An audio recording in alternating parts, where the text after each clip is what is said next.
waktu itu merasa wah kayaknya kok ini menarik banget gitu ya. Nah disitulah kecintaan saya terhadap seni itu semakin dalam. Sampai suatu saat saya lagi liburan di Indonesia di Bali, terus jalan-jalan ya sebagai mahasiswa yang miskin hidupnya. Miskin Mas Kosmas beda tapi. Ya, miskinnya kan kita mahasiswa tuh emang gak punya duit.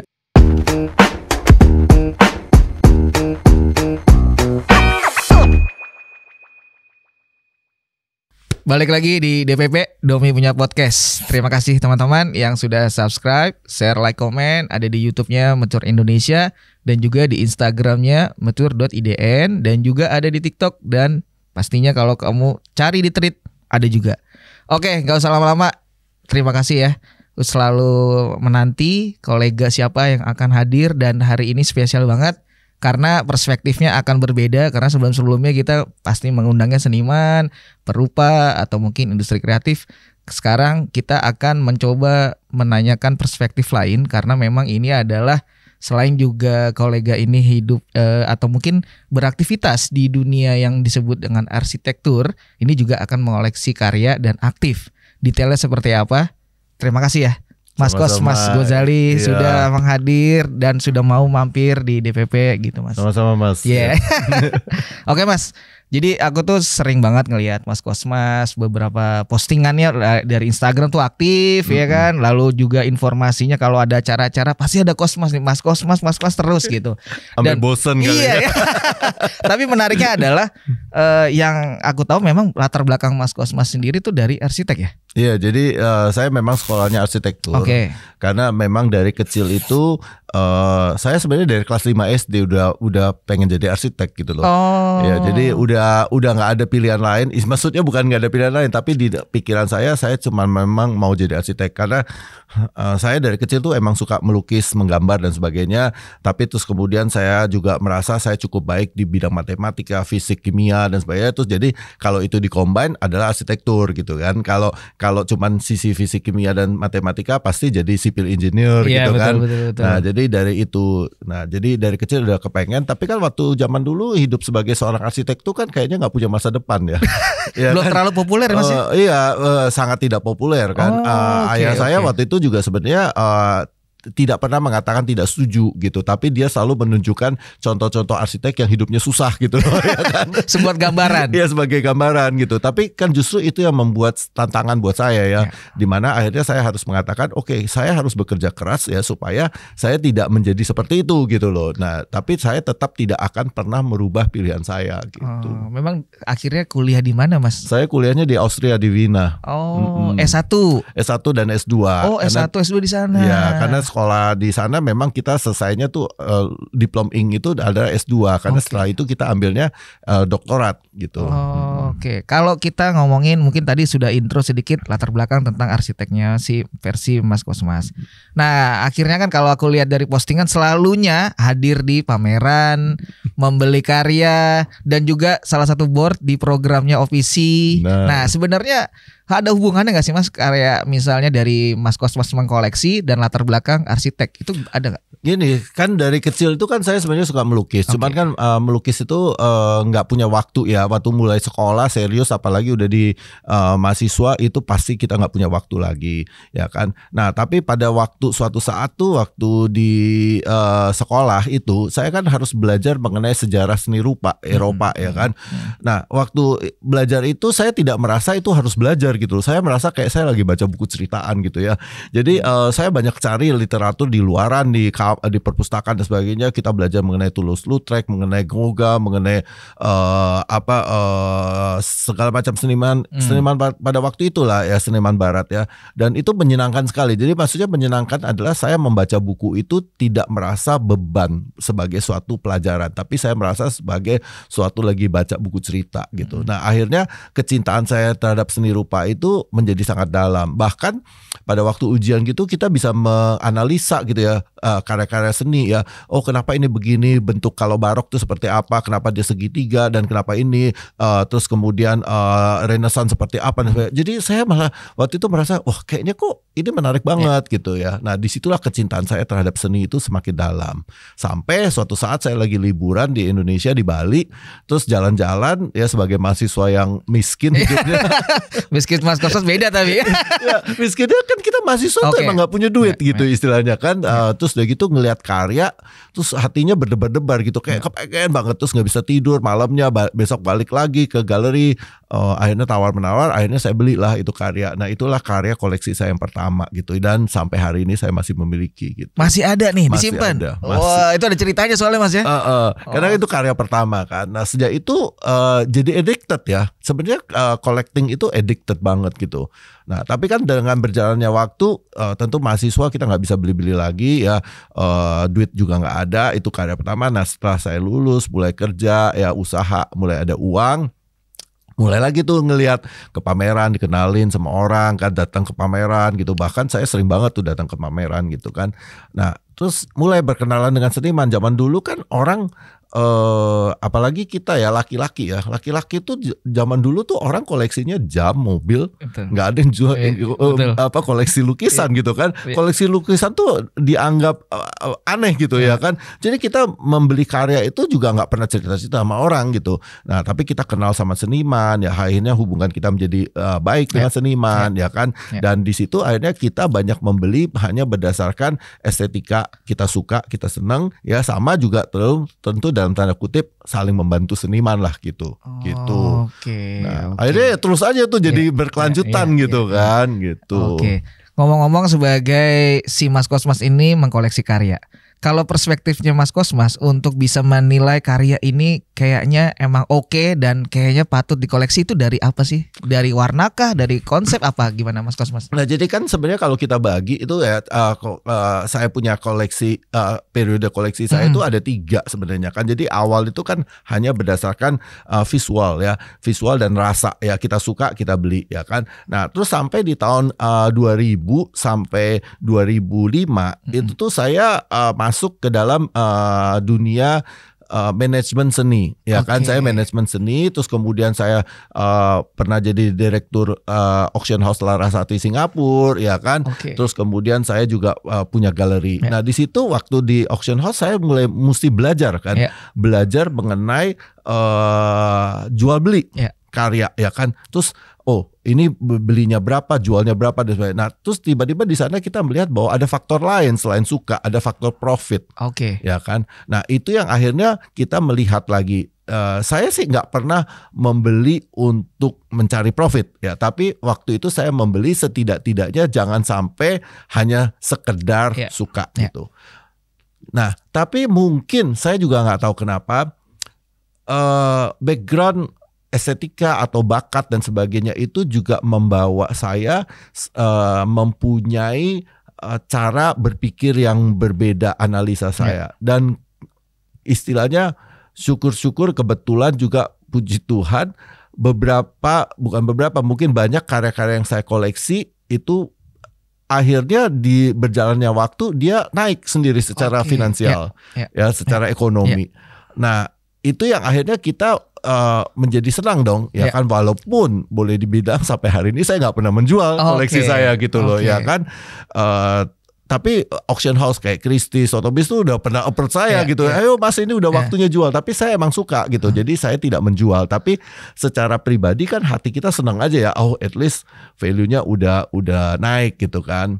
Nah karena saya dari dulu kalau membeli karya kebanyakan tuh dari emerging artist. Gitu loh. Saya nggak pernah beli karya dari seniman yang udah terkenal sekali maestro gitu ya. Maestro enggak, karena kan ya kalau kecuali yang karya lama ya, old master ya, kita pasti mereka kan udah nggak ada gitu. Tapi kalau yang baru-baru ya begitu gitu loh. Bahkan saya banyak waktu kontemporer baru meledak tuh tahun 2000-an gitu kan, 2002, 2003 itu orang masih banyak yang nggak mau kontemporer gitu kan. Saya beli Ya, banyak ada karya seniman yang waktu itu harusnya dipamerkan, tidak jadi dipamerkan karena berdasarkan research karya-karya seperti itu tidak diminati publik. Nah, saya beli, tapi kan 5 tahun 10 tahun kemudian ternyata seniman itu booming gitu ya, booming dan harganya gila-gilaan gitu kan. Nah, jadi saya tuh selalu membeli di dalam secara harga itu masih emerging artis ya kan. Dan karena kita punya relation yang baik, pada saat harganya udah naik, saya ngomong terus sama artisnya, gue udah gak sanggup lagi beli karya lu ya, saya bilang gitu ya. Soalnya lu udah mahal gitu, kita berteman aja, ngobrol-ngobrol aja gitu, diskusi saya gak masalah gitu kan. Nah jadi makanya saya selalu mencari emerging artis gitu. Makanya Mas Cosmos selalu memantau pergerakan, ada opening, hadir, melihat. Walaupun sekarang itu sebenarnya nama seniman tuh udah gak hafal lagi tuh di kepala ya kan, saking kebanyakan gitu kan. Kadang-kadang kita setiap acara art event gitu ketemu seniman banyak banget kan, semua pak gitu.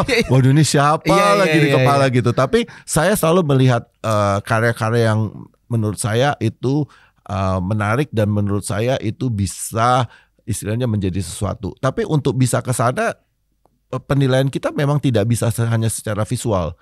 Jadi saya pasti cari senimannya, ajak ngobrol ya, karena saya kepengen tahu apa sih yang ada di kepala dia, gimana caranya dia berpikir, konseptualnya dia seperti apa.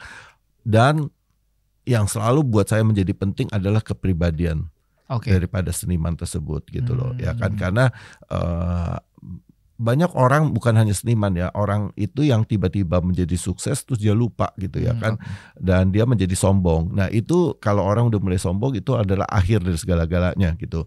Jadi saya kalau ketemu seniman muda yang menurut saya dia sebenarnya sangat talented dan bakal bisa jadi nih, saya selalu wanti-wanti dari awal, kalau kamu sukses jangan pernah sombong, saya bilang, karena begitu kamu sombong orang akan tinggalin kamu, saya bilang gitu. Dan itu ada beberapa contoh ya? Iya dong, banyak sekali kan yang seperti itu. Karena manusia itu kan tergiur dan berubah ya kan. Padahal sebenarnya yang membuat dia terkenal kan adalah publik. Betul. Terus kalau dia sombong sama publik kan emangnya dia cuma sendirian, ya kan, choices selalu banyak gitu loh. Betul. Jadi berarti kalau penjelasan Mas Cosmos ini adalah untuk kayak mau mengoleksi, kenalan dengan senimannya, ngobrol dulu atau hangout gitu ya Mas, biasanya atau dinner atau ketemuan. Ya ngobrol begini aja, waktu pameran saya bisa ngobrol tuh ya kan. Makanya saya kalau pergi art fair atau apa tuh sebenarnya saya cukup cepat ngelihatnya gitu, karena mungkin mata udah terlatih ya, jadi saya bisa jalan gitu tuh, jadi saya langsung bisa lihat tak ini iya, ini enggak, ini iya, ini enggak. Nah begitu saya lihat kira-kira yang iya, biasanya hari kedua tuh saya mulai ngobrol, datang lagi ngobrol sama senimannya, pengen tahu lebih dalam gitu loh. Karena kadang-kadang karya yang bagus itu bisa karena kebetulan terjadi gitu. Karena sering melihat Mas Cosmos jadi tahu ada ya. Iya. Terus jadi makanya kita harus tahu intelligence-nya si seniman seperti apa. Nah pada waktu kita berbicara, kita bisa tahu dia sebenarnya sangat dalam dan deep. Kalau dia dalam dan deep berarti dia mungkin misalnya juga bisa suatu saat dia akan menang award ya kan. Terus dia bisa residensi di luar negeri dan sebagainya, karena dia punya cara berpikir yang dalam gitu. Dia adalah seorang seniman yang mempunyai kemampuan intelligence ya. Itu pasti akan lebih unggul dibandingkan yang kurang gitu ya kan, karena dia akan bisa beradaptasi. Kan seorang seniman itu kan bukan semuanya keluar dari kepala. Dia harus rajin membaca, harus melakukan research ya kan dan sebagainya. Itu yang selalu saya sampaikan kepada seniman, kamu harus baca terus ya segala macam yang terjadi, teknologi dan sebagainya. Dia harus memperkaya dirinya, karena dari situ dia akan bisa mengeluarkan karya-karya seni yang sangat menarik gitu loh. Oke. Makanya dari beberapa pertemuan dengan seniman, Mas Cosmos selalu memberikan informasi ya. Baca buku ini mungkin, lihat ini kayak gitu. Terus kadang-kadang kita menganalisa ya karyanya dia ya. Pernah deh suatu saat itu saya diundang pameran juga ya kan, ada beberapa seniman deh gitu di situ. Terus saya ngeliat, menurut saya karyanya sih cukup menarik ya, tapi belum matang gitu kan. Terus mereka ya seniman mengharapkan saya membeli kan, ternyata saya tidak membeli kan. Saya 3 jam di situ hanya mengkuliahi istilahnya. memberikan sekian banyak SKS gitu kan. Karena saya bertanya, kamu buat ini tapi alasannya apa? Kenapa begini, kenapa begitu? Terus saja kan diskusi. Dan kalau kamu andai kata ini begini, kenapa kamu nggak coba gini? Gitulah. Pokoknya 3 jam gitu. Terus udah selesai gitu. Saya bilang oke ya, semoga sukses dan sebagainya. Terus berapa bulan kemudian atau 6 bulan kemudian, saya pas lagi jalan di Art Jog gitu ya, tiba-tiba saya ngeliat karya, saya bilang, ini karya kenapa menarik ya, menarik banget. Terus tiba-tiba ada orang datang nyamperin saya, dia bilang, Pak masih ingat saya nggak, katanya. Saya lupa ya, udah 6 bulan kan, udah lama. Terus saya bilang, aduh maaf, itu loh Pak, waktu itu kan saya pameran sih, Bapak nguliahin saya begini gitu kan. Terus saya bilang, iya Pak, sekarang nih karya saya di sini. Wah, saya bilang, wah keren nih kamu, karena udah masuk Art Jog kan gitu. Ada progresnya. Terus saya beli itu karya. Gitu. Nah saya bilang, nah ini nih saya mau gitu. Kalau yang sebelumnya belum, karena dia belum sampai di tahap itu gitu loh. Nah jadi kayak gitu. Jadi saya selalu men-challenge ya para seniman itu untuk berpikir out of the box gitu, ya kan. Jadi sesuatu yang baik itu, yang bakat yang dia miliki itu nggak cukup cuman segitu. Gitu ya kan orang tuh akan menjadi hebat kalau dia itu mendapat masukan dari segala macam sisi, ya kan, dan dia harus mendengarkan yang pahit-pahitnya gitu loh, ya kan. Kalau saya kan melihatnya, saya kan bukan saya dulu pernah mengkurasikan, saya sering banyak mengkurasikan suatu acara gitu kan, tapi kan sebenarnya saya juga melihat dari sisi kolektor. Ya, kolektor itu dalam tanda kutip juga pasar. Jadi saya juga harus ngomong, saya bilang kamu jangan berkarya untuk memenuhi keinginan pasar, tapi bukan berarti pasar harus ditinggalkan loh. Kan harus ada seimbang. Betul. Ya kan dia bisa memberi karya, tapi terus karyanya kelihatan menarik, tapi yang suka cuma 1-2 orang. Ya kan pasar nggak menerima, terus buat apa juga gitu loh. Oke, jadi sebenarnya kalau konteksnya seniman ini bisa dibilang ada kayak perspektif juga melihat harus pasar seperti apa dan konseptualnya seperti apa gitu juga ya. Balance gitu maksudnya. Nah kalau saya kan menilai saya selalu bilang kalau arsitek saya bilang orang tanya Pak gimana caranya menjadi sukses ya. Kalau saya tentu setiap orang beda-beda ya. Nah tapi kalau saya menilainya gini, sukses buat saya itu ada 3 faktor ya. Jadi satu adalah kita secara akademis ya. Secara akademis itu maksudnya kita mendapatkan penghargaan, award dan sebagainya. Seniman juga sama ya, dia nggak boleh hanya berkarya, dia harus juga bisa mendapatkan award, ikut perlombaan dan sebagainya. Terus yang kedua secara media ya kan, saya berhubungan dengan media baik sekali ya kan. Nah karena media, kalau kita punya karya yang baik secara akademis mendapatkan award, media pasti akan menunjang. Betul. Ya dia akan menyebarkan kemana-mana. Terus yang ketiga tentu adalah secara publik. Ya, jadi pasarnya juga ada gitu, ya kan. Ada orang yang misalnya mendapatkan penghargaan terus-terus, tapi pasarnya nggak terima karena karyanya nggak bisa dicerna misalnya, ya kan. Atau media ngomongin kemana-mana karena temannya semua orang media, tapi ternyata karyanya gitu-gitu aja gitu. Itu kan cuma diangkat-angkat doang, digoreng lah istilahnya gitu kan. Betul. Nah jadi itu nggak bisa salah satu kalau menurut saya, 3 itu. Makanya itu tips itu juga saya berikan kepada seniman, karena kan sebenarnya arsitektur dan seni itu kan 11-12 gitu kan. Betul. Gitu. 3 kunci itu lumayan jadi pegangan sebenarnya Mas. Oke. Memang kalau seniman itu kan kadang ada rasa mereka melihat pasar, oh lagi bagus gambarnya semua A gitu-gitu. Mungkin dia tidak melihat bahwa ada juga harus yang dibangun narasinya mungkin Mas ya. Perspektifnya atau subject matternya gitu. Makanya kan saya bilang kalau orang tanya atas dasar apa sih saya mengkoleksi. Saya mengkoleksi ada 2 cara. Satu, dari seniman yang sama di beberapa periode, karena dari situ saya ingin melihat bagaimana seorang seniman itu berkembang. Ya kan, dia itu siapa? Karena biar bagaimanapun karya itu adalah merupakan hasil daripada interpretasi seniman terhadap apa yang dia alami dan dia pikirkan ya di waktu tertentu. Ya, nah itu. Jadi di situ kan saya bisa mencari garis benang merahnya di waktu ini, 5 tahun kemudian, 10 tahun kemudian. Jadi saya kadang-kadang ada dari satu seniman, saya punya karyanya di beberapa periode gitu ya. Satu sisi. Tapi di sisi yang lain juga bisa dengan seniman yang berbeda-beda pada periode yang sama itu mempunyai benang merah juga. Ya kan. Nah itu juga akhirnya menjadi antropologi, menjadi suatu sejarah. Kita bisa tahu di tahun ini apa yang terjadi di masyarakat ini gitu loh. Nah, penanda zaman ya. Nah jadi saya melihat karya seni itu di situ, dan saya mengkoleksinya juga di situ gitu loh. Nah jadi makanya seniman kan harus smart. Seniman harus terus belajar dan berkarya gitu. Nggak bisa stop di suatu periode yang dimana dia merasa that's me gitu ya kan. Terus udah kayaknya pasar menerima, that's all. Itu kan banyak ya waktu beberapa belas tahun yang lalu tuh kejadian seperti itu kan. Seniman stuck ya karena dia merasa pasar sangat berlomba-lomba dan pasar yang merusak seniman itu sendiri sebenarnya. Oke, jadi update dia harus relate dengan hari ini juga. Iya. Terus saya selalu bilang pergi ke luar negeri, residensi. Ya kan belajar kultur orang lain dan sebagainya, ya kan. Kan seniman-seniman hebat tuh kan kebanyakan misalnya mereka yang pernah kan kayak Goga itu kan dia kenapa hebat karena dia di Tahiti. Ya kan kalau dia nggak pernah pergi, dia selalu di Belgia dan Perancis, mungkin dia nggak akan seperti itu. Dia nggak pernah melihat warna sinar matahari itu seperti apa. Betul. Ya kan Ari Smith juga begitu karena dia di Bali, dia melihat warna itu beda. Ya kan Raden Saleh karena dia pergi ke Eropa, dia melihat tiba-tiba di Eropa kayak apa cara orang dengan detailnya dan sebagainya gitu kan. Oke, referensi itu penting sekali. Oke. Nah, kalau misalnya melihat dari pergerakan Mas Cosmas nih, karena mungkin sudah banyak tadi di intro dari diinfoin Mas Cosmas dari segi koleksi sudah banyak, lalu mengkurasi, datang di acara.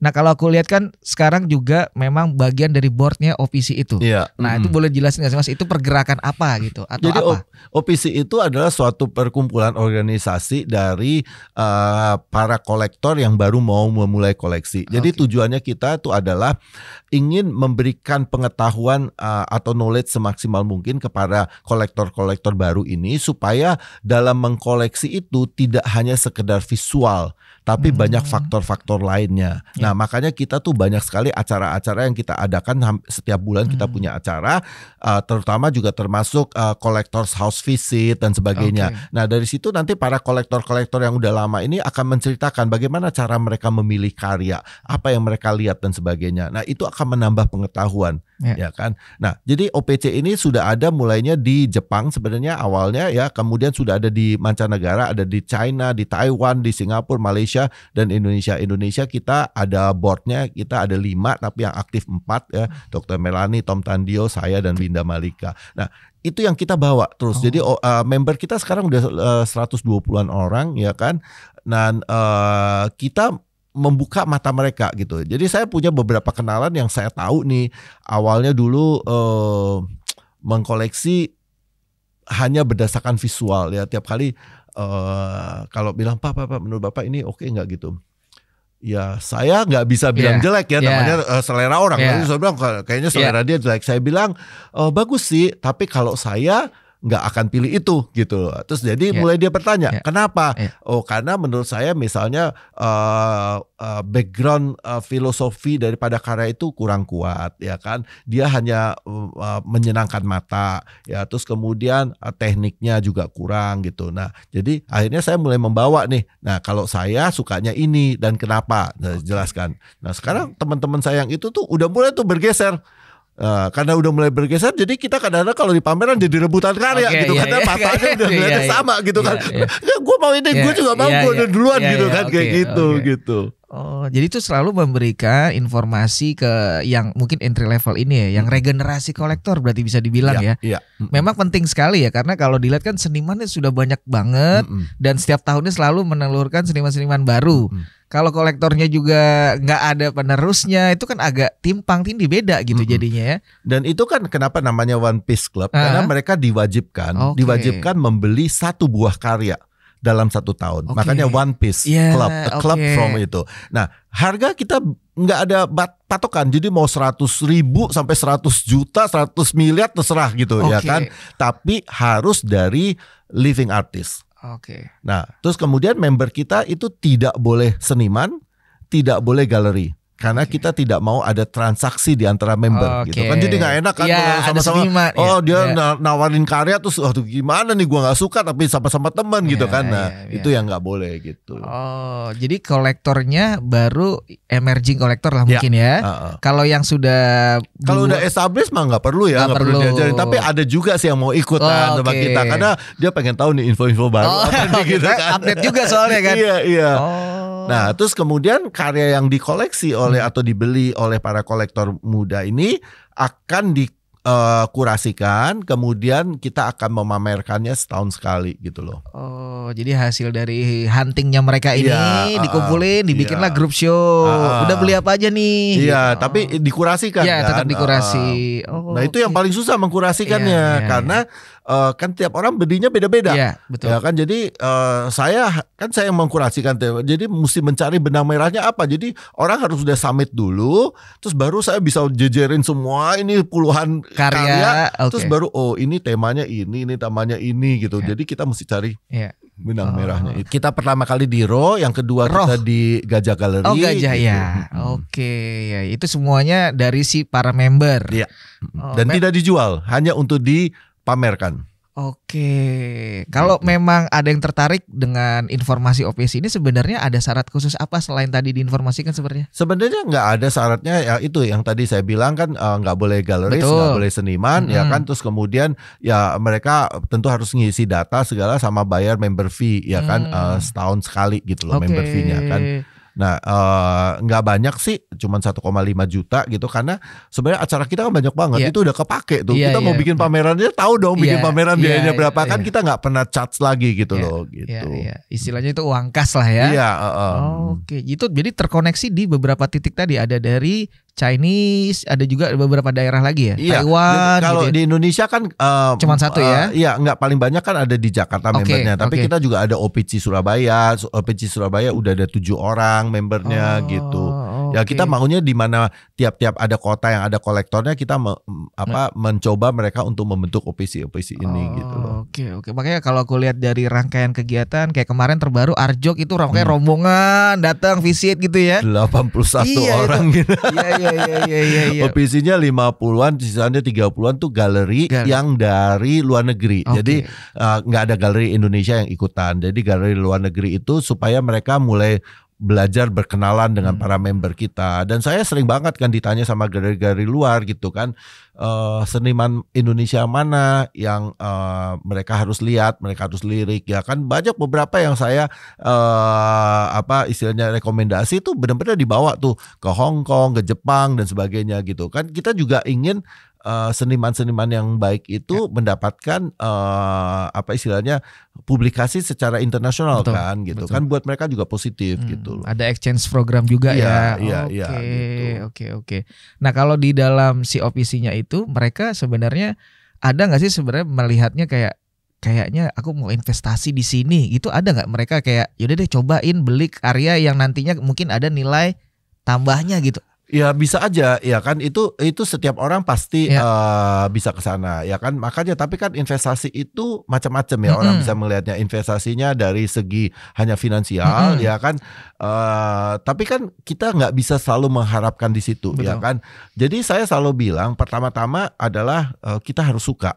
Ya, karena itu investasi yang terbaik. Ya, karena kalau kita suka, kita bahagia. Kita bahagia itu yang nggak bisa dibeli sama uang gitu, ya kan. Dan itu jauh lebih besar dari mana. Dan kalau kita bahagia, kita bisa bekerja lebih keras dan kita menghasilkan uang lebih banyak lagi gitu. Dan itu investasi nomor satunya. Tapi memang ada karya-karya yang memang istilahnya ya dia bisa naik dengan sendiri. Itu kan ilmu teori ekonomi kan, demand and supply, ya kan. Kalau demandnya sedikit, demandnya tinggi, supply-nya sedikit, ya pasti harganya naik gitu loh. Nah, jadi di situ, tapi kenapa demandnya bisa banyak? Ya, satu, tentu kita harus melihat mengenai yaitu keunikan daripada karya. Jadi makanya saya harus tanya konseptualnya. Terus kemudian kedua, saya harus tahu mengenai senimannya itu sendiri, background dan sebagainya. Terus yang ketiga, saya harus tahu juga mengenai teknik.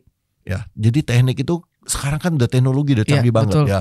Jadi bagaimana dia bisa melibatkan teknologi dalam karyanya itu juga akan sangat menarik, ya kan. Atau material yang dia pakai, ya kan nggak selalu harus kanvas segala macam. Nah itu buat saya hal-hal yang menunjukkan kekuatan daripada karya itu. Nah terus kemudian juga bagaimana misalnya tema ke depan tuh apa sih? Sustainable, recycling. Wah, itu kan sesuatu yang penting banget ya. Jadi itu pasti akan menjadi booming gitu ya. Terus yang kedua, teknologi yang udah nggak bisa terpisahkan. Tapi jangan lupa, kita di Indonesia, kita punya budaya. Jadi saya juga melihat bagaimana nilai budayanya. Nilai budaya itu bukannya kita tiba-tiba ada gambar wayang atau apa, enggak gitu loh ya. Jadi saya melihat nilai budaya itu misalnya repetition. Ya, repetition itu orang-orang kita tuh seneng banget repetition, terutama orang Bali dan sebagainya, karena itu kontemplasi. Ya, jadi saya melihatnya ada karya yang melakukan repetition dalam bentuk kontemporer gitu, tapi saya melihat itu ada kejiwaan lokalitasnya gitu loh. Tapi dia sudah menjadi standar ke global. Nah itu yang saya selalu mengatakan itu. Jadi karya-karya itu harus bisa naik ke global. Jadi kita jangan cuma berpikir hanya di dalam diri kita sendiri, di negara kita sendiri. Kita harus bisa berpikir jauh ke depan gitu. Karena karya-karya yang global itu yang pasti akan lebih cepat naiknya secara ekonomi misalnya gitu. Karena kan marketnya lebih luas. Betul. Ya kan bukan hanya orang Indonesia yang suka, orang asing juga suka gitu. Nah, makanya itu yang saya lihat. Kalau seniman-seniman yang menurut saya arahnya sudah ke arah global, itu yang saya selalu rekomendasikan juga untuk galeri-galeri asing gitu loh. Jadi memang mereka ini kan mau coba partner mencari ada potensi apa dari seniman Indonesia dibawa ke negaranya, dibikin pameran di sana. Oke. Karena memang penting tadi isu global ya, karena kalau isu-isu yang kayak sekarang di Indonesia mungkin belum tentu juga dipahami sama luar gitu ya. Makanya harus ada update yang sekarang ini. Oke. Kalau dari segi karakter warna atau misalnya material memikirkan juga nggak? Iya itu Mas. Warna itu kan ada komposisi dan sebagainya ya. Udah pasti kita pikirkan juga ya kan. Tapi material itu penting buat saya karena yaitu teknologi udah semikian jauhnya ya kan. Terus alternatif material tuh banyak banget ya kan. Jadi misalnya kayak kemarin ada seniman yang memakai misalnya kardus-kardus bekas yang dia selalu beli barang, dia kardus bekasnya dia pakai sebagai dasarnya ya kan. Itu penting banget. Atau ada seniman yang mengolah kan biasanya orang melukis di atas kanvas atau di atas paper kan. Nah sekarang kertasnya atau papernya itu yang dijadikan karya seni gitu. Jadi dia mengolah paper itu supaya terbentuk suatu karya seni. Itu kan sesuatu yang menarik sekali gitu loh. Kalau untuk misalnya sculpture atau misalnya ada instalasi itu bagaimana kalau Mas Cosmas melihatnya? Oh iya saya suka banget juga sculpture. Kalau sekarang mungkin saya juga udah mulai beralih juga ke 3D ya. Karena 2D itu udah gak punya dinding kan. Gak punya tembok kan. Jadi mulai 3D walaupun juga gak punya ruang sebenarnya kan. Tapi saya melihat juga teknologinya kayak apa dan sebagainya ya kan. Nah tapi kalau seniman 3D itu juga saya misalnya bicara mereka misalnya memakai recycling material. Ada waktu itu seniman baru ya saya melihat saya bilang wah dia pasti naik nih berbakat. Nah tapi tuh saya mulai nanya ini kamu dapat materialnya dari mana? Iya Pak saya ngumpulin begini gitu. Terus saya bilang oke, saya cuma mau tahu kamu ngumpulin sebagai recycling material tapi ada nggak kamu olah supaya dia itu menjadi tahan lama ya kan, jadi at least puluhan tahun, jangan sampai nanti dia membawa bakteri, membawa kuman-kuman, kecuali memang senimannya iya emang karyanya akan dimakan kuman gitu kan dan hilang ya itu nggak masalah. Tapi kalau tidak kesana dia punya rencana itu harus dipikirkan. Nah jadi dia mulai memikir dia bagaimana dia harus coating atau bagaimana dia harus merendam dulu dengan material tertentu supaya kuman-kumannya mati dan sebagainya kayak gitu. Jadi saya memberikan input-input hal seperti itu. Betul, karena ada beberapa juga waktu itu misalnya seniman ini materialnya kayu, lalu ada undangan keluar. Iya. Kan itu ada birokrasinya berbeda. Oh, mau ke Australia setengah mati mesti difumigasi. Jadi kan? Setiap kayu itu ternyata tidak bisa masuk ke sembarang negara. Benar. Ada standarnya ya. Iya. Oke. Dan itu yang suka juga Mas Cosmas bagikan info bahwa ada material-material yang mungkin teliti gitu-gitu ya. Iya.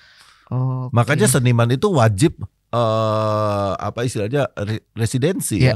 Dia wajib untuk keluar negeri, untuk berbagai macam negara untuk belajar mengenai culture, mengenai kebiasaan regulasi dan mungkin. Regulasi. Iya benar.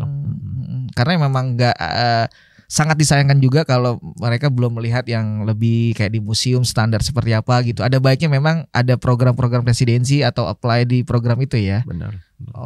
Oke. Nah kalau di OVC lagi sedikit nih Mas Cosmas. Jadi OVC ini bisa dibilang memang tadi entry level untuk menelurkan beberapa kayak generasi baru si kolektor ini. Jadi ada tahapan dia kayaknya kamu sudah oke nih. Ya bisa aja. Ada gitunya. Bisa aja dia merasa dia udah saya nggak perlu harus ikutan OVC lagi. Itu dari siapa Mas? Dari dirinya sendiri? Dari dirinya sendiri. Tapi kebanyakan sebenarnya orang ikutan OVC ini bukan soal itunya lagi. Banyak orang merasa seru ya? Seru gitu loh. Orang-orangnya berbeda-beda. Datang bareng-bareng. Jadi kita tuh istilahnya connecting kita adalah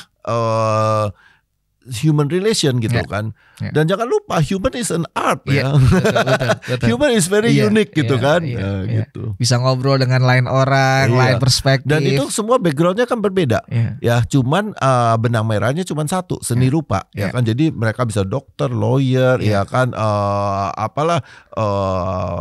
pengusaha gitu loh. Jadi itu yang menyenangkan, arsitek, kontraktor dan sebagainya gitu kan.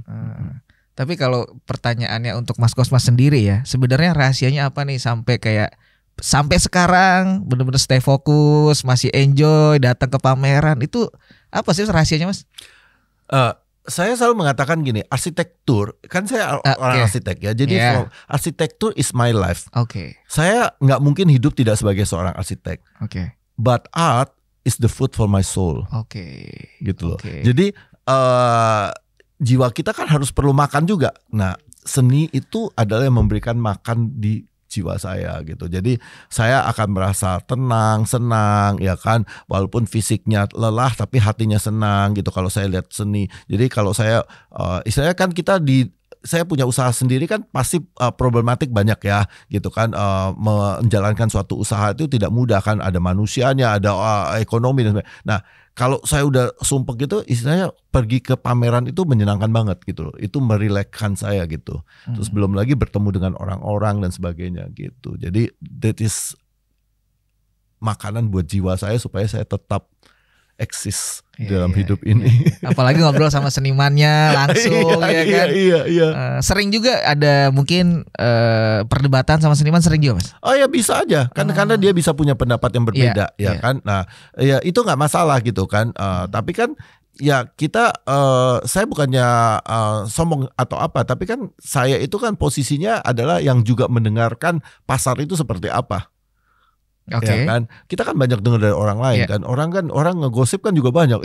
Tahu nggak seniman ini begini, karyanya begini gitu kan. Jadi kita kumpulkan semua kan. Jadi kita bisa cari poin-poinnya kan. Oh si ini kenapa disukai oleh publik ya? Apa sih alasannya? Oh ternyata begini. Yang ini kenapa publik nggak begitu suka gitu kan? Alasannya begini. Kan banyak juga seniman ya, misalnya karyanya itu sebenarnya bagus banget ya, keren banget, filosofinya bagus banget, tapi orangnya nggak bisa berkomunikasi. Itu bagaimana tuh Mas? Memang banyak loh Mas begitu. Banyak, dia nggak bisa berkomunikasi ya. Terus udah gitu karena dia nggak bisa berkomunikasi, terus dia juga nggak punya manajer misalnya. Ya kan. Kalau dia tidak bisa berkomunikasi dan punya manajer yang bisa berkomunikasi, at least bisa ketolong. Tapi kalau dia nggak, karena dia begitu kakunya orang, ya sehingga dia nggak bisa punya manajer, terus siapa yang mempromosikan dia istilahnya, gitu kan? Makanya saya selalu bilang, ekosistem itu harus dijaga, ya, tidak boleh diputuskan. Misalnya juga ada seniman misalnya ya, dia tiba-tiba naik daun gitu ya, naik daun, terus seniman muda tergiur dia bilang, gue ngapain nih perlu galeri lagi, ngapain gue ada manajer, orang gue aja udah laku ya gitu. Nah dia mulai tuh dalam tanda kutip mengkhianati sistem. Ya, itu bahaya banget. Saya selalu bilang jangan pernah mengkhianati sistem, karena nanti kamu pasti akan ditinggalkan dan dilupakan orang.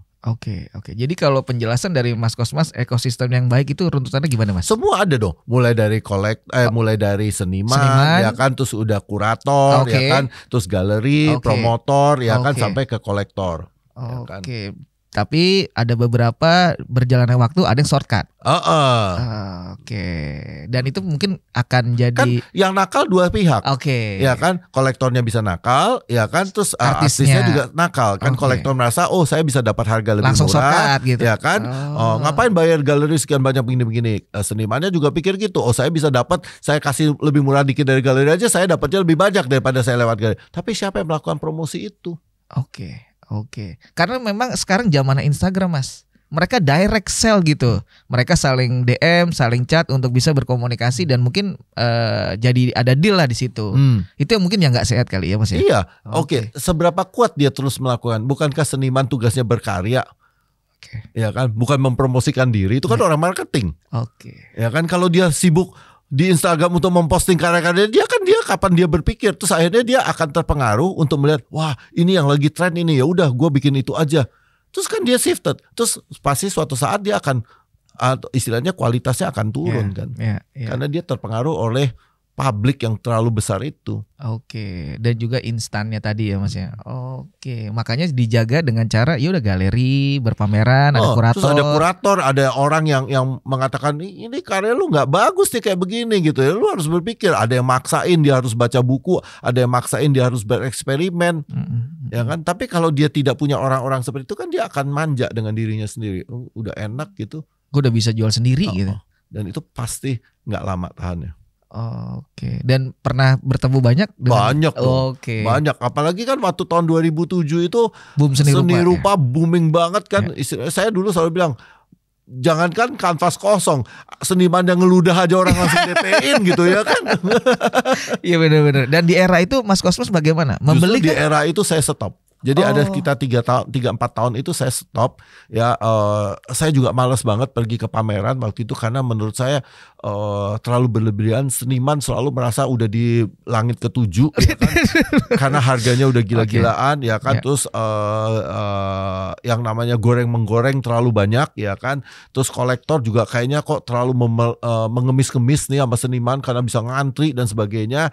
Terus saya merasa dunia seni ekosistemnya tidak sehat gitu loh.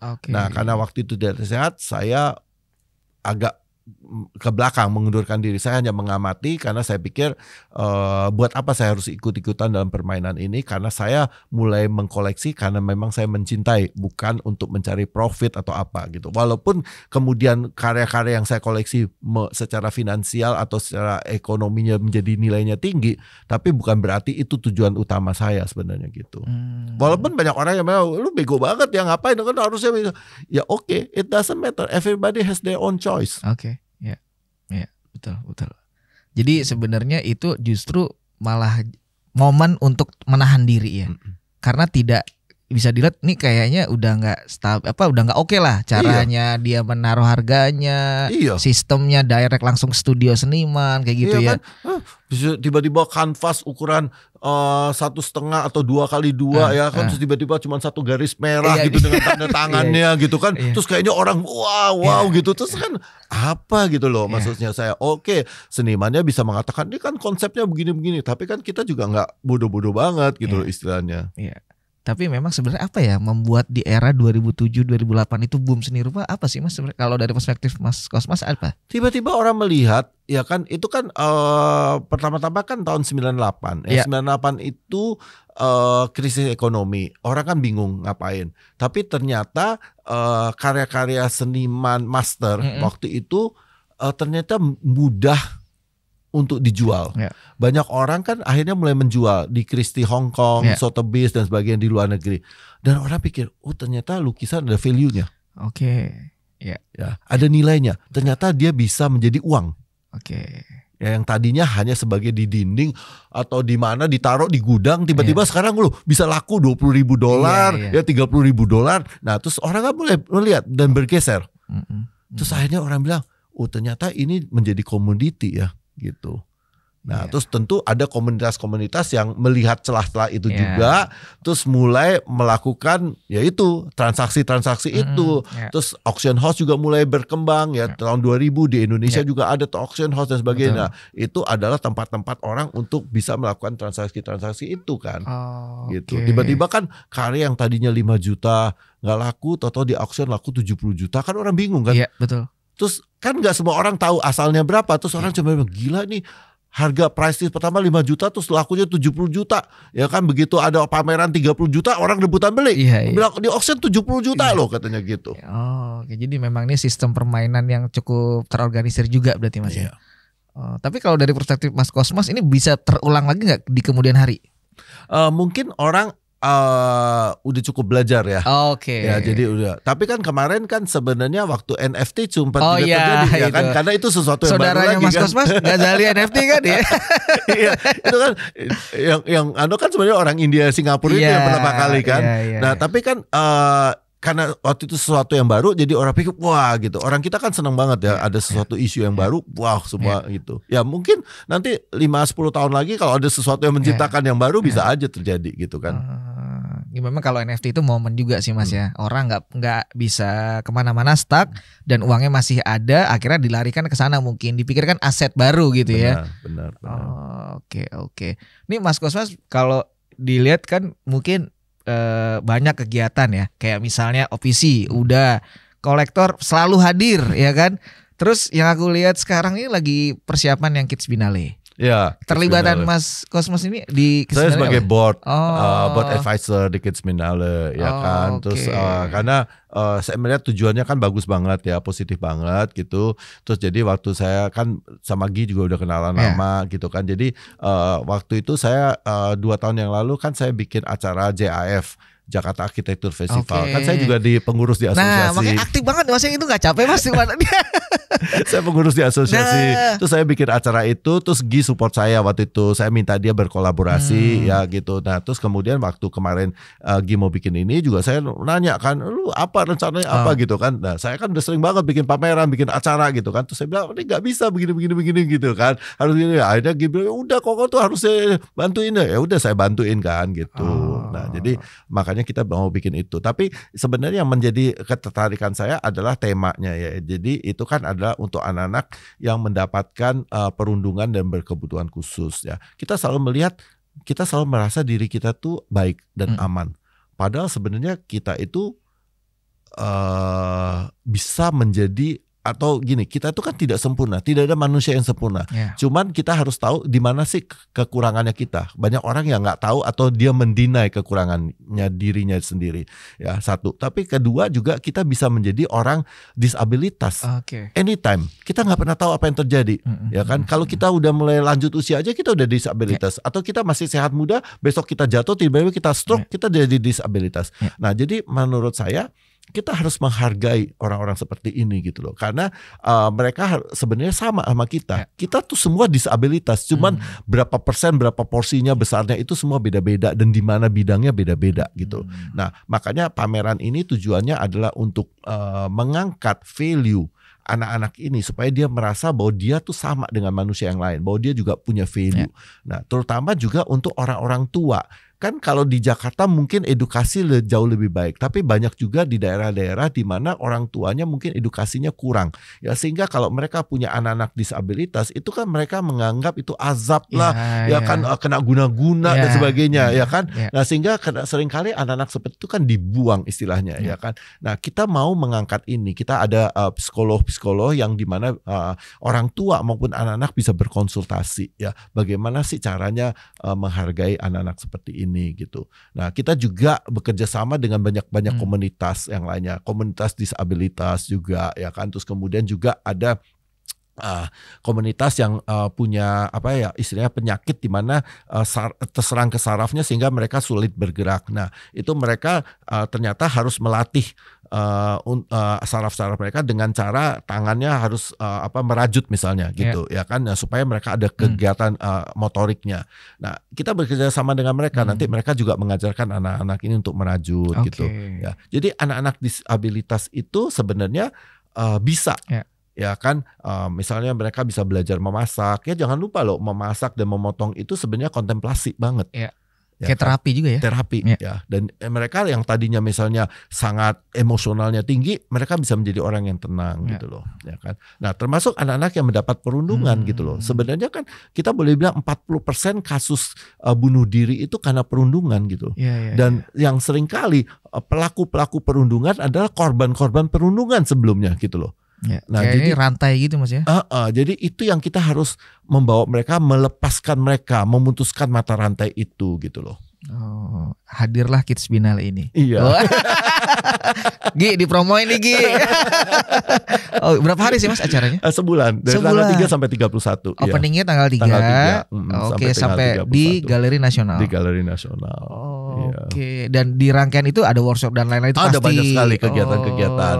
Nah, jadi di situ kita bikin saya sama satu seniman Adriel ya kan, itu ya saya todong istilahnya harus ikut Drill gitu karena dia backgroundnya arsitek kan sebenarnya. Terus kita mendesain bareng-bareng itu ruang aman satu, terus yang kedua adalah untuk playground. Tapi playground yang saya pilih adalah maze, ya permainan maze. Kenapa itu penting gitu ya? Karena sebenarnya itu kita berusaha mendidik anak-anak untuk mencari solusi atau jalan keluar dalam hidup, ya kan? Tahu dong, orang tua zaman sekarang itu ya, kalau sekarang kita bilang generasi sekarang generasi yang strawberry itu tuh salahnya orang tua.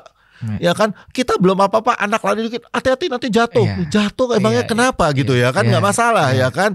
Nah terus kayak gitu, dan jadi itu membuat anak-anak itu yang menjadi tidak bisa mandiri, tidak bisa survivor. Nah saya di dalam maze ini kita buat permainan di mana misalnya ada ruang yang buntu, ya kan, tapi dia harus terus mencari jalan keluar. Nah itu kita ajarkan anak-anak untuk belajar mencari solusi itu. Oke, dia nggak kan gaya-gaya anak kecilnya bermainnya, tapi ada pesan yang di dalam galnasnya atau di luar?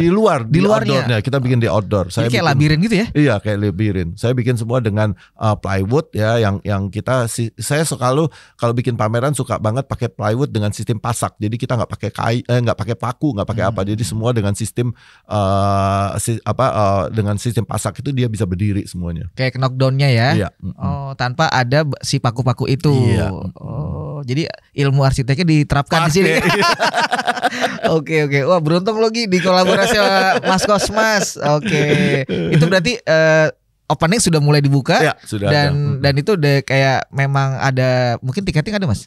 Tiketing ada, dari Galnasnya. Galnasnya ya, karena udah kerjasamanya sama mereka.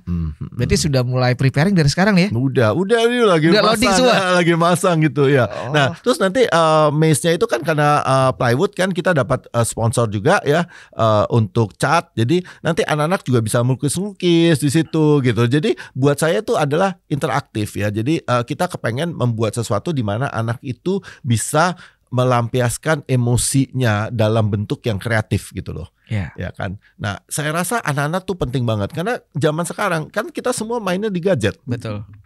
Coba kita pergi ke mall, restoran, itu semua di meja tuh anak kecil semua begini. Betul. Ya kan? Terus gimana gitu? Anak nggak pernah main lari, nggak pernah loncat, nggak pernah jatuh gitu ya kan? Betul. Terus kalau suatu saat di dalam hidup dia, makanya kan sekarang kalau orang anak-anak remaja sekarang kebanyakan kan mendapatkan masalah kabur. Iya. Ya kan, karena dia merasa nggak tahan. Istilahnya kan healing, tapi kan kabur sebenarnya gitu kan, kabur lari dari masalah. Dari masalah gitu loh. Oke. Benar juga sih. Iya. Dia tidak mencoba mencari solusinya, apa lebih baik udah cabut aja deh gitu. Karena kalau saya selalu bilang solusi yang salah itu normal. Ya kan, orang harus belajar dari kesalahan, tapi yang penting jangan kesalahan yang sama berulang-ulang. Itu namanya bodoh ya kan. Iya. Terbiasa harus dibentur supaya nanti terbentuk. Benar. Iya. Iya sih, karena mulai dari kecil itu lebih baik Mas ya, karena punya pondasi ya. Oke. Jadi memang si Mas Kosmas ini aktif banyak ya kegiatannya ya. Iya, saya di yayasan juga. Iya, makanya sebenarnya boleh disebut gak sih Mas kalau aktivitas Mas Kosmas Gozali ini apa aja sih? Iya, saya di Yayasan Mitra Museum Jakarta. Ya kan, jadi saya itu bersama teman-teman ya kan, itu juga kebetulan ketua yayasan kita tuh Ibu Veronica Tan. Ya kan, kita untuk membantu museum-museum yang ada di Kota Jakarta, milik Pemprov DKI. Jadi kita bisa bikinin program buat mereka, buat orang-orang yang kerja di museum, revitalisasi museum ya, bahkan kami bikin pameran dan sebagainya ya. Terus kita juga bisa bekerja sama dengan museum. Waktu itu berapa kali kita bikin pameran di Hotel Kempinski. Jadi kita membawa koleksi-koleksi museum itu ke lobi hotel dan kita tata dan kita pamerkan. Karena kan nggak semua turis bisa pergi ke museum, nggak punya waktu misalnya. Betul. Nah, jadi kita kenapa tidak museum yang kita bawa ke publik? Nah, kayak gitu. Terus ya itu di asosiasi, saya udah 3 periode di asosiasi. Posisi apa Mas? Jadi 2 kali sebagai ketua bidang ya kan. Jadi yang pertama bidang hubungan organisasi dan kelembagaan, yang kedua saya bidang penghargaan. Sekarang saya waktu diminta jadi ketua bidang saya nggak sanggup karena kerjaannya banyak. Saya akhirnya di posisi saya sebagai penasehat. Sebagai penasehat ternyata bidangnya banyak banget yang di bawah saya. Gitu. Malah makin banyak yang dipikirin. Gitu. Terus saya juga di Pemprov DKI kan. kan di Dinas Kebudayaan sebagai tim ahli cagar budaya gitu kan. Jadi yang menentukan bangunan-bangunan cagar budaya itu apa yang menjadi cagar budaya, apa yang tidak. Nah, periode sebelumnya saya di namanya TSP atau tim sidang pemugaran, yang itu menentukan bagaimana orang harus merestorasi atau merenovasi bangunan cagar budaya gitu. Karena juga itu berhubungan dengan arsitek juga ya. Berhubungan dengan arsitek. Tapi saya sebenarnya waktu itu bingung ya, karena saya itu kan aliran arsitektur saya itu kan sangat kontemporer modern ya. Terus tapi saya di telepon TGUPP waktu itu ditanya apakah saya bersedia atau tidak duduk di cagar budaya. Tapi mungkin karena saya senang ya sama sejarah juga, jadi saya suka banget gitu. Dan justru proyek-proyek saya yang cagar budaya juga mendapatkan penghargaan IAI Jakarta Award gitu ya kan, atau dari bahkan dari Pemprov DKI gitu loh. Jadi mungkin saya sekarang selalu berusaha bagaimana membawa, istilahnya gini, bagaimana saya membawa masa lalu ke masa depan. Itu yang saya lakukan. Jadi cagar budaya saya sangat respect, hargain, tapi kita tidak bisa still di masa itu, tapi kita harus bergerak terus dan kita harus maju ke depan gitu. Itu yang selalu diangkat ya dari segi perspektifnya Mas Gosmas ya. Lagi pula kan bangunan cagar budaya itu kan bangunan yang sangat sustainable, karena dia udah ada kan sebenarnya kan. Memang harus dibenerin dan sebagainya gitu, tapi kan dia sudah ada gitu. Dan lebih banyak heritage building sekarang ya. Oke. Mungkin dikolaborasikan jadi style-style kontemporer tuh Mas ya. Iya kan saya banyak sekali bikin museum-museum kan. Ya, kayak kemarin tuh salah satu dari Dinas Kebudayaan saya bikin museumnya MT Haryono, Jenderal MT Haryono. Rumahnya kan rumah Art Deco gitu kan.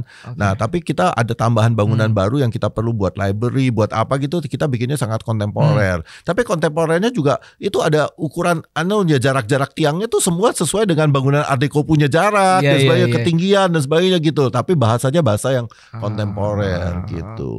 Oke. Ya pokoknya ilmu-ilmu yang Mas Gosmas ini direalisasikan di situ ya Mas ya. Oke. Gitu. Ya pokoknya saya udah dimarahin teman-teman deh kemana. Ya dimarahin teman-temannya gini, katanya gila lu sibuknya seabrek-abrek tapi nggak ada cuan semua katanya. Gitu. Masa iya Mas? Kan itu banyak kerjaan pro bono. Oke. Kenapa Mas Gosmas bersedia? Karena kadang-kadang gini loh. Kita tuh dalam hidup kan bukan soal mencari keuntungan aja ya kan.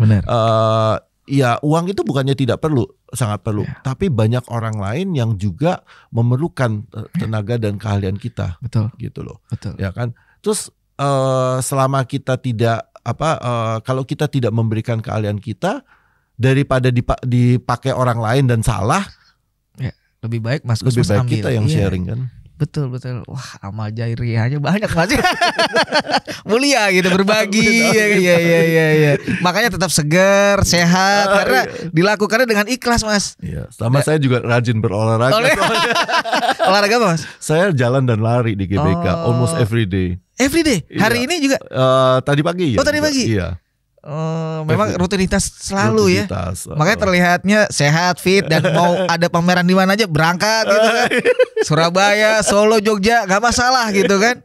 Iya. Pola makan juga Mas, ngaruh gak? Pola makan saya juga cukup terjaga. Jadi kalau hari-hari biasa kayak begini, Senin sampai Jumat kebanyakan saya makannya siang ya. Itu saya makan cuman apel sama telur rebus ya kan. Malam itu biasanya di rumah ya, kalau saya nggak ada acara saya makannya juga telur dadar atau sayur atau apa gitu. Nah kecuali kalau ada undangan, acara dan sebagainya. Nah udah itu aja sih. Pagi saya juga nggak pernah sarapan, saya kopi ya. Kemarin tuh saya baru inget, saya sampai 1:30 kenapa masih melek, ternyata saya minum 5 kopi. Sampai malam pun saya masih minum kopi gitu. Masih seger kan. Jadinya masih seger gitu kan. Nah tapi saya kalau weekend tuh baru saya suka makan gitu. Jadi kalau weekend tuh kerjanya saya kulinari. Saya juga suka mereview kulinari. Ada saya lihat di Instagram tuh Mas. Iya. Tapi saya selalu mereview kulinari untuk mereka-mereka yang istilahnya tidak terkenal gitu. Ya kan kalau restoran udah terkenal jangan. Kita, udah banyak ya. Udah banyak. Vlogger udah banyak. Justru kita yang mengangkat UMKM ya. Ya, diganggang UMKM. Hidden game kalau anak sekarang bilangnya itu kan. Iya. Oke. Tapi karbonya di mana Mas? Hari apa makannya?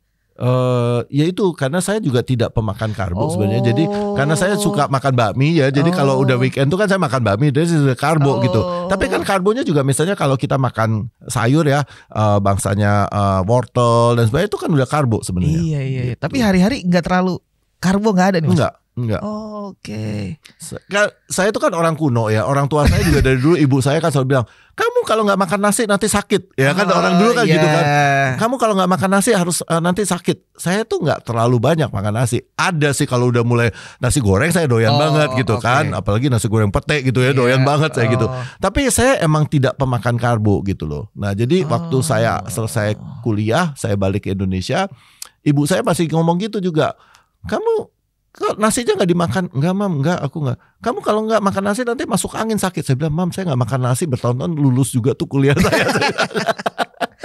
Oh gitu, gak iya, misalnya nasi nggak terlalu, roti apa gitu nggak terlalu juga mas. Jadi saya ada momennya di mana saya tahu apa yang saya perlukan. Jadi my body. Jadi misalnya kan saya lebih senang makan sayur. Tapi ada momen kalau saya udah tired, capek, body saya bisa tiba-tiba craving for steak, for meat. Gitu. Jadi my body tell myself gitu. Oh, saya perlu ini gitu. Ada alarmnya sendiri. Ya, kalau weekend juga kalau ngelihat bakmi gitu, wah, rasanya udah nggak bisa nahan itu. This my time to eat karbo gitu kan. Gitu. Karena dari dulu bentukannya gini aja nih mas. Tapi model kalau intermittent gitu enggak? Enggak sih, tapi maksudnya kan saya makan baru siang kan. Jadi kalau pagi saya nggak pernah sarapan. Memang sengaja selalunya nggak sarapan? Enggak, emang nggak lapar. Nggak lapar. Kalau kecuali saya olahraga banyak banget dan capek. Habis lari itu tadi pagi? Saya makan paling nanas berapa potong gitu. Hanya itu? Cukup. Habis lari padahal lo? Iya. Cukup ya? Cukup. Biasanya orang habis lari makan gado-gado, ketoprak. Makanya nggak ada yang mau nemenin saya lari di GBK. Soalnya teman-teman saya baru 2 putaran udah mau duduk tuh di depan bakso, mau duduk ini. Sedangkan saya bilang, gila. Terus mau minumnya teh botol gitu kan. Saya bilang, terus ngapain kita olahraga gitu, lu minumnya teh botol gitu kan. Oh gitu. Makanya terlihat inilah rahasianya mas ya. Bukan rahasia sih sebenarnya, saya ngomong kepada semua orang, tapi pada prinsipnya kan kita berusaha untuk hidup sehat aja gitu ya kan. Jadi karena saya melihat gini, saya melihatnya sebenarnya dari DNA dari keluarga saya gitu kan. Saya tahu kita kan keluarga ada turunan Sumatera Barat. Yang mana makanannya pasti santan dan gulai gitu kan. Nah, terus itu udah terletak di DNA. Jadi karena saya tahu DNA dari keluarga saya itu sebenarnya berat, ya kan di situ. Nah, makanya saya pikir saya harus hati-hati watch up dengan makanan saya gitu. Ya kan, karena bukannya apa-apa, kita bekerja keras ya. Terus tapi kalau kita bilang itu kan sekali nikmatin aja makan. Oke. Tapi terus nanti kalau umur 70 kita di kursi roda. Iya, benar. Kita stroke. Ya kan? Kalau kita langsung mati ya udah selesai. Tapi kalau kita stroke masih 20 tahun kita stroke. Iya. Gila kan, itu kan hidup menderita sekali gitu kan. Betul. Kebanyakan memang akan terjadi setelah nanti beberapa puluh tahun ya. Iya. Saya waktu itu juga pernah satu acara ya, supplier. Saya datang tuh, saya ketemu teman saya yang udah lama banget nggak ketemu, ada kali 5 tahun 6 tahun gitu, arsitek yang sangat terkenal lah istilahnya gitu. Terus dia cerita, ya gue suka makan ini, nasi gini. Terus saya coba bilang sama dia satu gini, kata, gue cuma mau nanya sama lu satu, nanti lu umur 70 lu mau ada di mana? Lu masih bisa mau jalan-jalan atau lu mau di kursi roda? Terus dia mulai mikir. Terus malamnya dia WA saya, kayaknya Tuhan udah punya rencana gue ketemu lu hari ini. Pesannya disampaikan. Gue jadi kepikiran. Saya bilang, gila lu puluhan tahun kerja keras, duit lu udah banyak, terus lu nanti gak bisa nikmatin. Iya benar. Emang kadang kesadaran tuh harus ada dari teman, dari sekitar, jadi ada sinyal gitu mas ya. Makanya kan itu yang paling penting adalah learning about human. Kita bertemu dengan banyak orang, kita belajar tentang orang lain. Karena kita nggak mungkin belajar sendiri. Betul. Makanya Mas Kosmas keliling kota, selain melihat seni rupa, ketemu orang, terus juga sharing, ngobrol gitu mas ya. Wah iya, tips-tipsnya ngeri juga nih mas, mantap. Kalau balik lagi ke soal mengkoleksi, sebenarnya kalau ada informasi mungkin yang dari Mas Kosmas mau dibagi buat teman-teman mungkin dari seniman melihat atau industri kreatif atau mungkin ya perupa melihat obrolan ini, kalau perspektif dari kolektor sosok Mas Kosmas untuk supaya dilirik tuh sebenarnya bagaimana sih sebenarnya? You have to have your uniqueness. Oke. Sama, saya ngomong juga kepada semua orang, baik arsitek ataupun apapun juga, saya bilang kalian boleh apapun juga jadi, mau jadi seniman, jadi arsitek, jadi lawyer, jadi dokter, But one thing what you have to do, you have to make the best of yourself.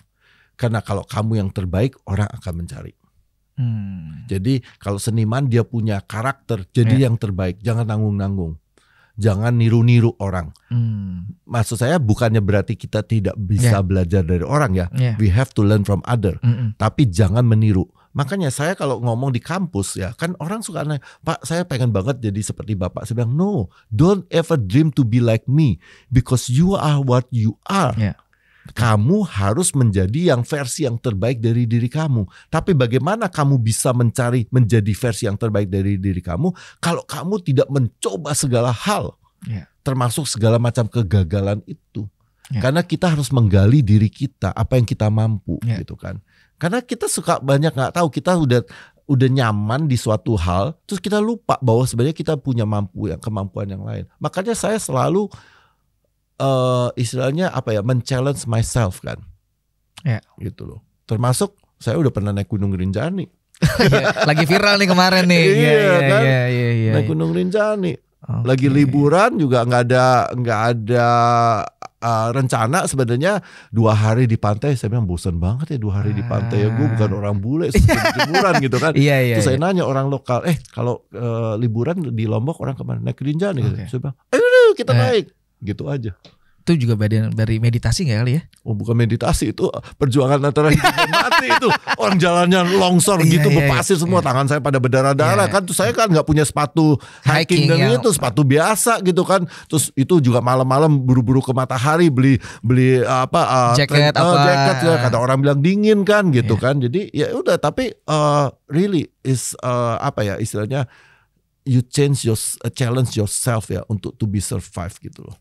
Gitu. Makanya saya kalau di kantor sama tim saya juga bilang, kalian ya cek naik Rinjani sana, saya bilang gitu. Pengaruh ya segi survive-nya tuh kepikiran ya.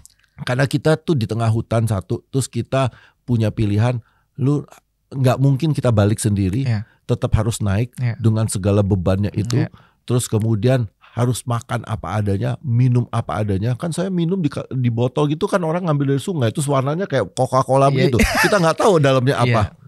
Ya kan, kita harus kontrol, kita punya pikiran bahwa semua kaki kita tuh mau melangkah. Karena kakinya nolak langkah gitu loh. Gitu. Cocok Mas jadi dosen Mas. Gitu ya. Tapi kalau udah di atas itu, waktu di atas tuh kita ngeliatin awan di bawah kita, danau, ya kan, terus Edelweiss gitu. Wah saya bilang gila, ini surga, benar-benar surga. Kita tuh berada di atas awan, memang di atas awan gitu. Betul. Tinggi itu Mas, Rinjani itu nomor 2 tertinggi di Indonesia itu. Betul. Udah sampai sana Mas ya? Udah. Oke. Di usia waktu masih muda, waktu itu saya masih muda. Masih pacaran bareng berempat, pergi ada pacar saya juga, terus pacar saya di jalan nangis. Karena udah wah ini berat banget gitu ya. Dia bilang lu gila lu ngajak gue kayak gini katanya. Iya. Tapi buat saya waktu itu ujian kan. Iya betul. Dia siap nggak menderita dengan saya. Dan terjawab ya. Iya terjawab, dia tidak siap waktu itu. Pulang putus gitu. Ini segala cobaan di situ.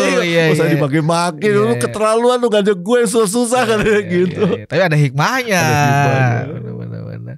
Jadi kalau kita ngomongin soal yang bagaimana artis mau disukai untuk dilirik dengan uniknya tadi Mas ya. Be unique, be unique. Tapi untuk itu kamu harus mencoba segala-galanya. Explore itu ya. Explore, karena you never know what you can do. Oke. Dari segi apapun, material, subject matter, apapun itu ya. Kan kita ngomongin aja maling ya, kalau ketahuan ya, terus tiba-tiba dikeroyok orang satu RT tuh dinding 5 meter juga dia loncat kan. Betul. Nah itu maksud saya, force yourself. Benar. Ya, over the limit sampai kamu bisa jump itu semua. Terus kalau kamu jump nengok ke belakang kamu ketawa, I can do it. Oh benar. Kadang memang yang terdesak itu bisa terjadi Mas ya. Malah di momen-momen yang itu kreatif tuh. Coba kita lihat deh, kebanyakan kan seniman-seniman kita yang benar-benar hebat, booming itu kan pasti punya masa-masa susah dalam hidupnya.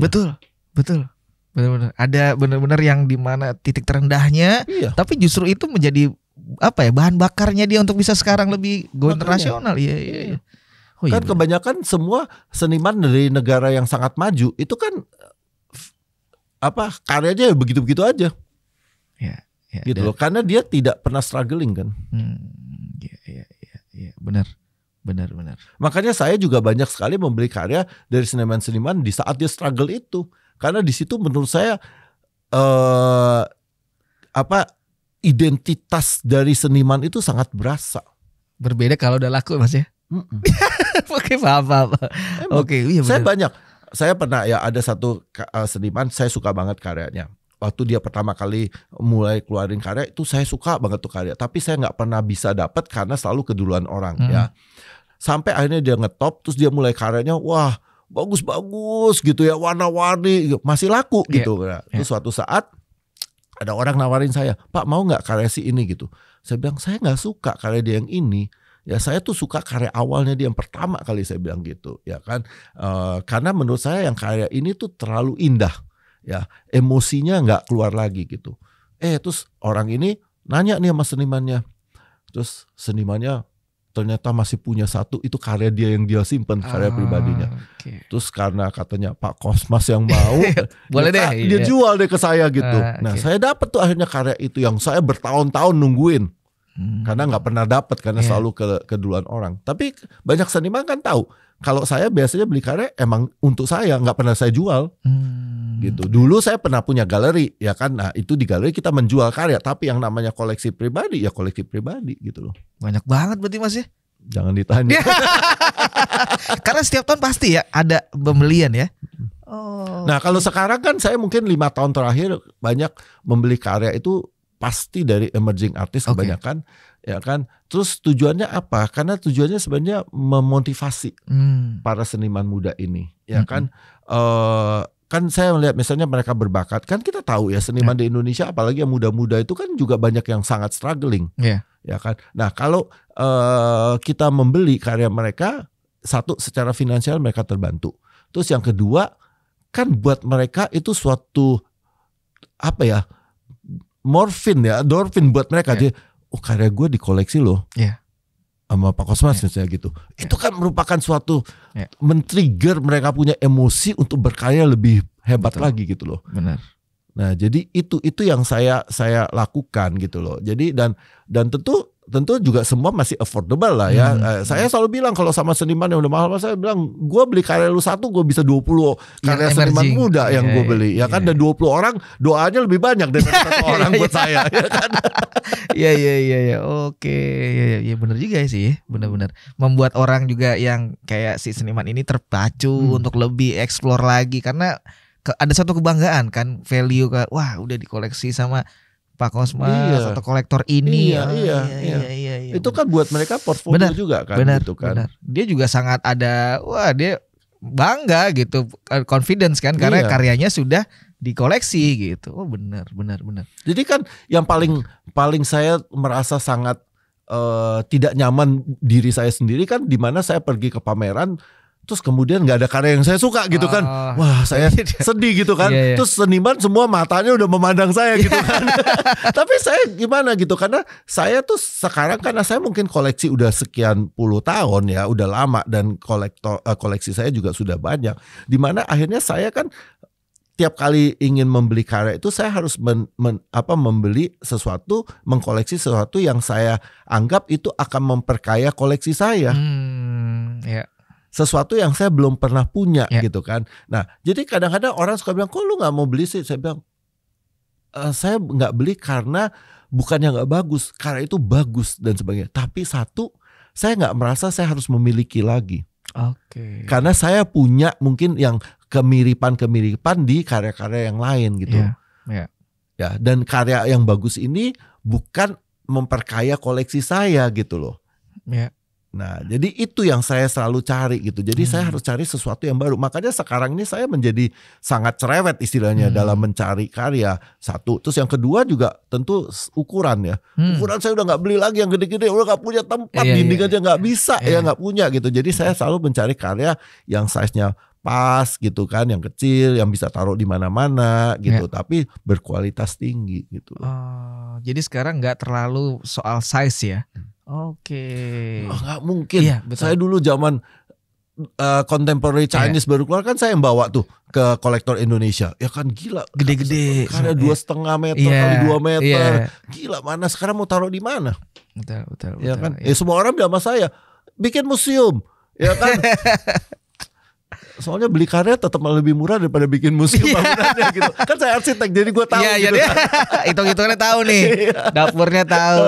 Tapi kalau kerja sama misalnya kementerian atau pihak dari museum kan bisa punya, oh ini koleksinya Pak Kosmas gitu. Iya, waktu itu saya juga pernah bilang mungkin ada beberapa orang yang bisa bikin art space gitu kan. Terus kemudian mungkin dari kolektor-kolektor itu bisa misalnya berpameran koleksinya selama 6 bulan atau 1 tahun, nanti kolektor lain lagi gitu ya kan. Tapi kan saya orangnya yang istilahnya gini kan, saya terus terang waktu beli karya itu kan semua kebanyakan memang emerging artist, which is sesuai dengan dompet saya dan sebagainya ya kan. Nah tapi kan mungkin dia udah bergerak gitu, jadi makanya saya tuh nggak terlalu suka memamerkan koleksi saya gitu. Selama ini jarang banget gitu loh saya memamerkan koleksi saya, karena saya nggak suka banget orang tiba-tiba datang terus oh lu punya ini ya, punya ini gitu. Buat saya buat apa gitu loh. Oke. Ya kan, saya mengkoleksi karena saya suka, saya bisa mensupport orang, tapi bukan untuk saya pamerkan gitu ya kan. Kan saya dari dulu begini aja. Bukan untuk flexing ya. Iya, buat apa ya kan, buat apa gitu loh ya kan. Iya, benar. Kadang biar rasa kita pribadi kan adem tentrem aja, dan orang lain ya udah nggak usah kita. Seringkali juga kalau misalnya karya saya diminta untuk dimasukkan di buku, gitu saya biasanya anonim. Oh, oke. Gitu. Karena ya buat apa sih gitu loh. Iya. Ya kan, kita punya uang nggak punya uang juga nggak akan apa ya, maksudnya is nothing will change ya. Diri saya adalah diri saya gitu ya kan. Dan value saya adalah di mana saya berhubungan dengan banyak orang, dengan banyak seniman. That is more value gitu loh. Ya kan. Nah itu yang tadi saya bilang, saya kan banyak mengkoleksi karena saya suka melihat sejarahnya itu kan. Antropologi, apa yang terjadi tahun sekian, apa yang terjadi tahun sekian. Buat saya itu value-nya gitu loh. Oke. Ada connecting the dot-nya juga, relate-nya di mana gitu. Dulu kan saya malah cita-citanya andai kata saya punya kayak art space gitu yang akan dipakai oleh generasi berikutnya untuk melakukan research. Apa yang terjadi dengan seni rupa Indonesia atau apa gitu kan. Kayak semacam inkubasi gitu-gitu ya. Oke. Bener. Nih sebelum terakhir nih Mas, ada gak mungkin pesan-pesan atau mungkin Mas Kosmas mau berbagi informasi tentang selama ini perjalanan kesenirupaan Mas Kosmas?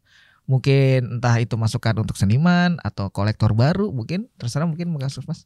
Ya sekarang itu kan era yang sudah sangat mudah untuk bertanya dan melakukan research. Jadi buat para kolektor itu, kalau zaman dulu kita malu, kalau sekarang kita nggak malu untuk mengkoleksi. Tapi kita jangan malu bertanya, ya, karena udah ada waktunya kita semua bisa mencari informasi. Jadi carilah informasi sebanyak-banyaknya. Ya, itu buat para kolektor. Terus buat para seniman, jangan pernah give up. Dan selalu be kreatif apapun juga ya. Dunia kreativitas itu nggak ada batasnya ya. Namanya material dan teknologi, metode dan sebagainya itu ada, makanya rajin membaca ya.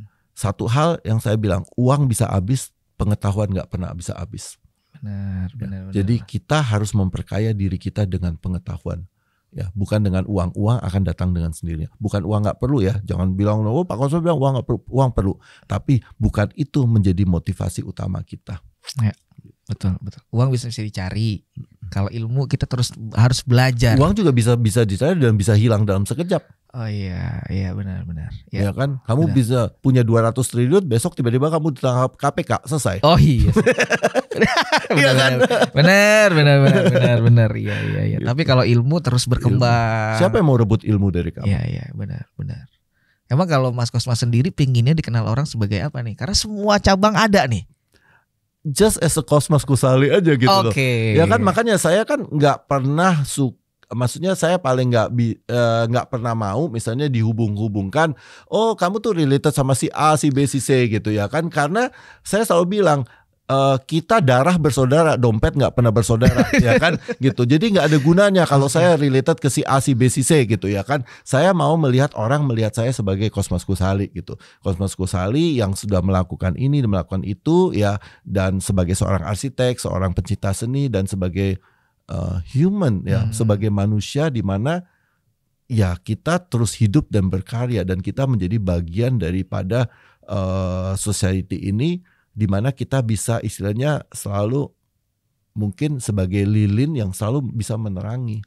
Betul. Makanya Mas Kosmas selalu berbagi informasi ke seniman, ke kolektor baru, karena itu karya yang terus bisa dibagi ya, apapun kayak regenerasi, informasi, itu kan terlalu berkembang gitu kan, istilahnya jadi regenerasi pemikiran gitu. Jadi semua boleh bertanya sama Mas Kosmas ya.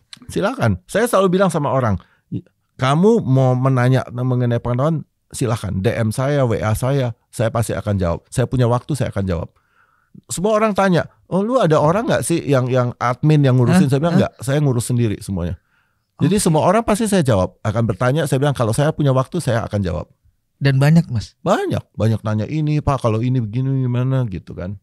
Oh, baik juga Mas Kosmas ya untuk berbagi. Saya kalau sama arsitek, saya selalu bilang gini, kita tidak akan pernah bisa menjadi besar kalau kita tidak membuat orang lain besar.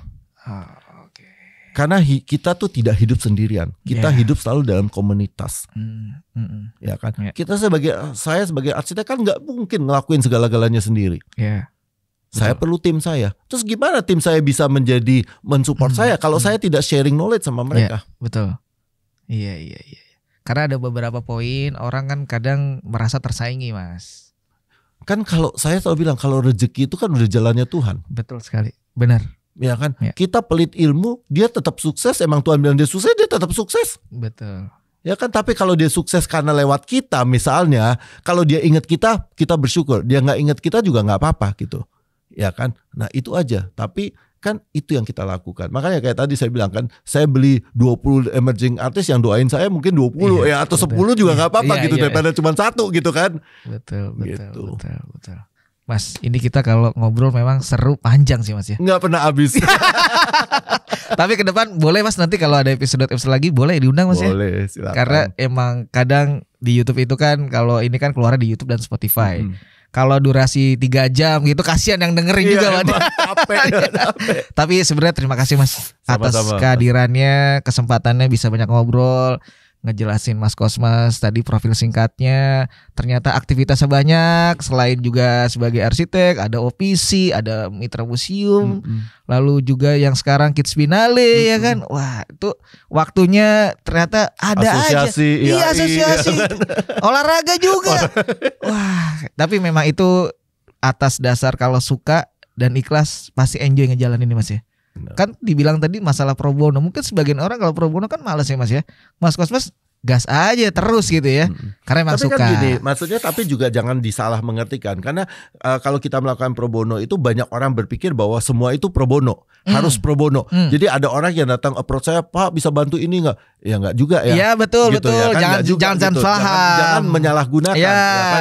Saya memilih pro bono yang saya melihatnya itu misalnya memberikan manfaat buat banyak orang atau apa gitu ya kan. Betul. Nah, karena banyak orang tuh akhirnya pikir lu minta si Kosmas ya pasti dia mau bantu. Nggak bisa gitu kan. There is always time. Waktu. Ya kan saya kalau bikin seminar kan saya mikir. Betul gitu, benar. Itu harus diapresiasi karena orang kita itu ya kalau gratis itu malah nggak dihargain ya kan. Kalau suruh bayar malah mereka menghargain gitu loh. Iya benar Mas. Kalau kita ada harganya itu malah mereka oke. Kalau gratis mereka malah nggak terlalu minat gitu kadang. Jadi saya tuh memilih sesuatu yang sifatnya humaniter. Gitu ya kan. Kalau enggak ya misalnya orang bikin ini dong diskon ini untuk bantu nih. Nah, pegawai gue kan mesti gue gaji. Kan saya juga bisa saya terima kerja pro bono, kalian juga pro bono ya. Kan nggak mungkin. Iya, betul. Semua orang juga mesti makan. Betul. Jadi nggak semuanya itu bisa dilakukan, harus dilihat juga soal project-project ini. Yang terpenting adalah soal project human itu Mas ya. Bagaimana sharing knowledge-nya, berbagi untuk sesama dan berguna untuk semua orang. Oke, Mas, terima kasih ya. Sama-sama. Atas waktunya. Terima kasih Mas Kos, nanti kita ngobrol, aku mau closing dikit. Baik. Terima kasih.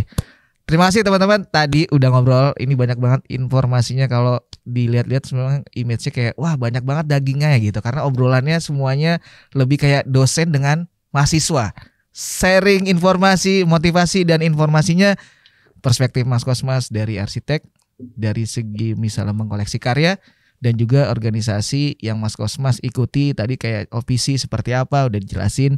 Nah tadi udah diinfo Mas Kosmas kalau siapapun teman-teman yang melihat obrolan ini dan mau obrol langsung bisa di Instagram Mas Kosmas ya. DM aja. Boleh ya? Boleh. Akan ada waktu untuk dibalas. Pokoknya dikirim aja. Yang penting akunnya jangan private. Nah, syaratnya akun teman-teman kalau mau bertanya, mau sharing ngobrol, jangan akun yang private. Jadi Mas Cosmas akan membalas di Instagram dan sosial media Mas ya. Dan aktif kalau memang waktunya oke, WhatsApp juga bisa sebenarnya Mas ya. Bisa. Nah, cek aja di @cosmasgozali Mas ya. @cosmasgozali official. Official itu ada di Instagramnya. Cek aja update-nya dan sekarang beliau lagi fokus untuk It's Binale. Nantikan obrolan selanjutnya dan pertemuan Mas Cosmas mungkin akan di episode selanjutnya. Jangan dilupakan untuk subscribe, share, like, komen di Metur Indonesia dan juga di Instagramnya metur.iden. Terima kasih Mas Cosmas. Sama-sama. Sampai ketemu ya. Terima kasih. Terima kasih.